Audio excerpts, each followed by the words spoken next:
So here I have a real example of a molecule that actually has one of these nice overlaps what I've been talking about. And so this is the absorption spectrum. So you can see it's the UV-Vis absorption spectrum of the CLO radical, so the hypochlorite radical. And you can see that it has absorption between, about 230 nanometer to 320 nanometer. And this is the actual absorption spectrum. So it actually has this continuum absorption up to about the lambda max at about 260. And if we look at the potential energy diagrams, right, you can see here's the absorption spectrum on its side right here. Okay, I'll say 90 degrees, right? There's the absorption spectra. And you can see the vertical transition from the ground state to this upper lying state occurs right at the top of the well.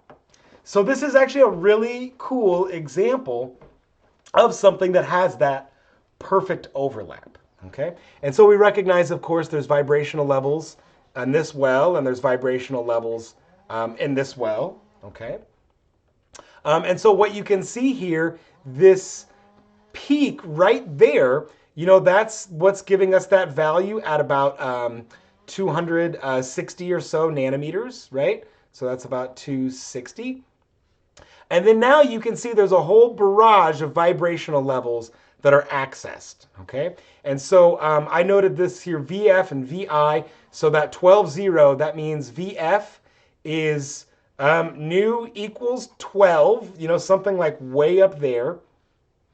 And then the 0, right, corresponds to this nu equals 0 down here. So I'll go back and put the double prime and the single prime, right, to be consistent. Yeah, single prime in the upper, double prime in the bottom. That's just another spectroscopy nomenclature that is used. I'm not too concerned about you memorizing that nomenclature.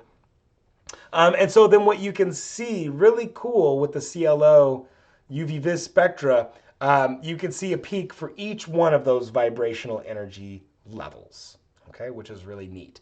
And so, of course, then the difference, I'll just highlight like one peak here. So each of these will be, the same difference, right? And that difference will have a value of nu tilde, right? Which is the vibrational energy level, right? That has to do with the force constant and the reduced mass and so on. Okay, so very cool, very serendipitous to have a real molecule that displays this perfect Frank-Condon overlap of continuum absorption on one side and what we call banded vibronic structure. So that's the confluence of the electronic energy levels and the vibrational energy levels.